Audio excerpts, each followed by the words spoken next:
Ever wonder why planes would not always fly in a straight line from one point to another? After all, they're in the air, what could possibly stop them?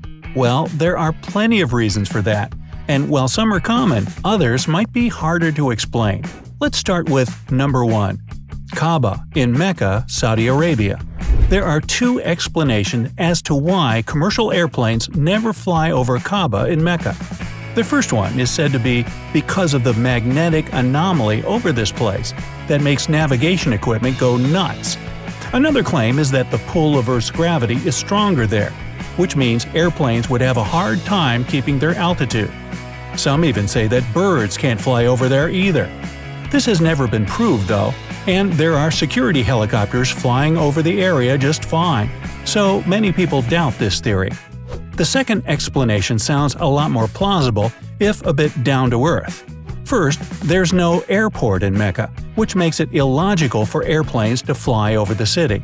This may sound strange given that Mecca is visited by dozens of millions of people every year, but the Saudi Arabian government is strict in this regard.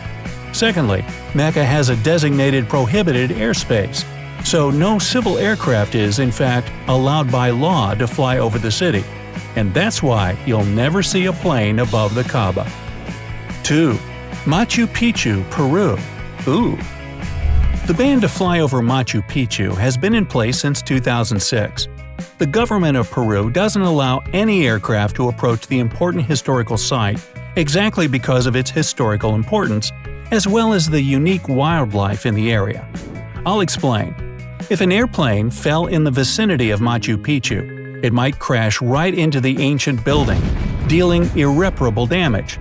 But even if it crashed in the surrounding forest, the fire it would cause in case of explosion would destroy the fragile local ecosystem. No one would want to risk the invaluable heritage, so flights were simply banned over there. 3. Paris, France. It seems surprising that the capital of France, despite having 4 airports within its city limits, has prohibited airspace. No airplanes or helicopters are allowed to fly over the city. But if you've ever been to Paris, you've probably smirked now because you've seen commercial planes there.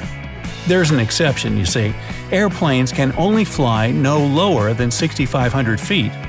As for helicopters, these are only allowed if they're on a special mission, such as police surveillance or air rescue. 4. Cuba. The whole country is under lock and key when it comes to foreign aircraft.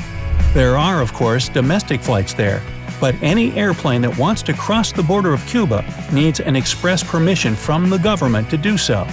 That's why only specially authorized airplanes can land on Cuban ground, while all the rest will be considered violators. 5. Parthenon in Athens, Greece. The Parthenon is an ancient Greek monument and a place that thousands of tourists come to see every month. It was seriously damaged in the 17th century, and is currently being restored to its former glory.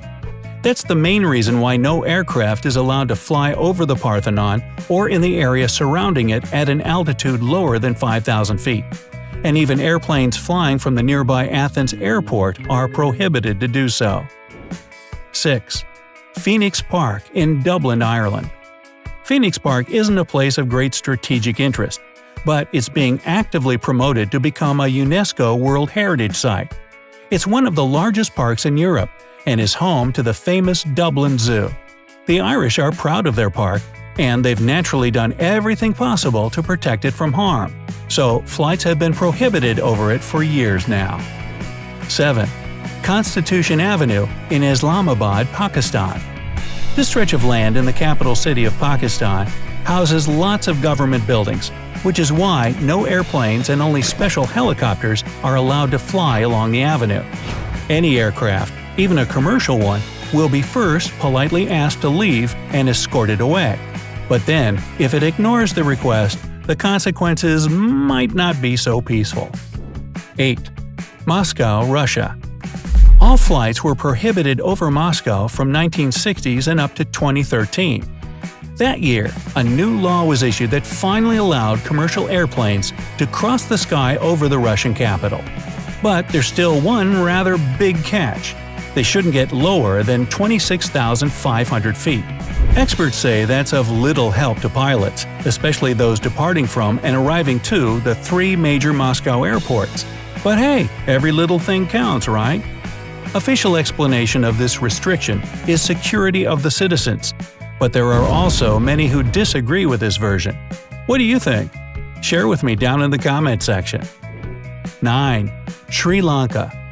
In fact, not all of the country is a zone of no flights, but it is mostly divided into prohibited and restricted areas.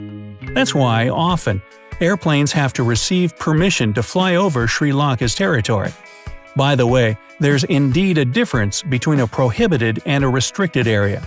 Planes aren't allowed to fly over prohibited areas at all, which can't be said about restricted ones.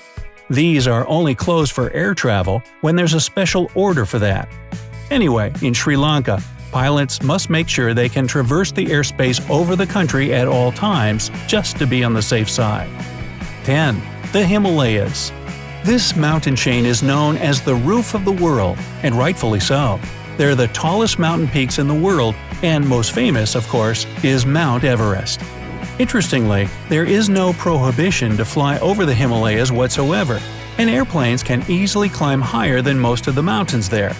But still, pilots prefer to avoid tracing their route over them. So, what's the big deal?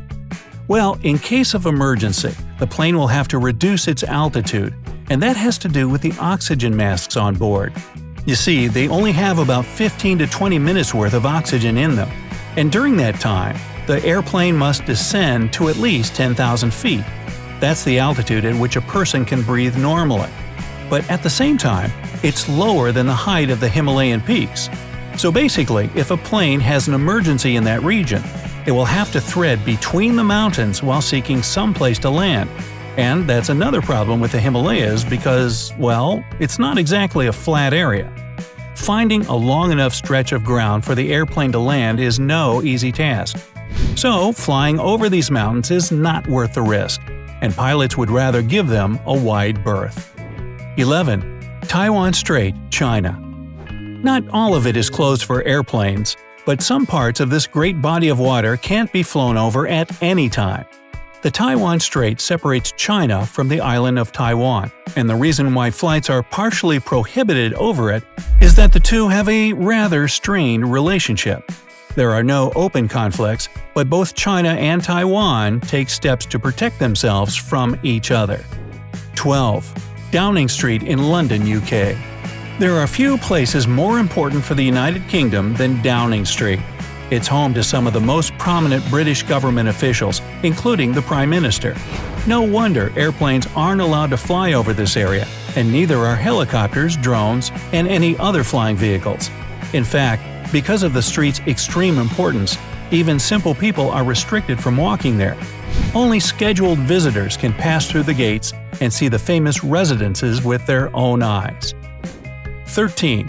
Prairie Chapel Ranch near Crawford, Texas. A simple ranch looks weird next to all the rest of the places on my list, I know. I'll give you a hint. During the period from 2001 to 2009, it was called the Western White House. If you thought about George W. Bush, you're right. Prairie Chapel Ranch was a Bush residence while he was the President of the U.S. A no-fly zone was established there right after Bush became the country's leader, although he'd bought the ranch more than a year before that. After his term ended, the restricted zone became smaller, but it's still in place, covering the area of 4 nautical miles in diameter. Finally, I myself keep a no-fly zone in my kitchen.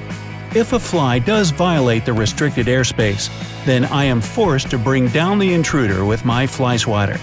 Seems cruel, I know, but rules are rules. Hey, if you learned something new today, then give the video a like and share it with a friend. And here are some other videos I think you'll enjoy. Just click to the left or right, and remember, stay on the bright side of life.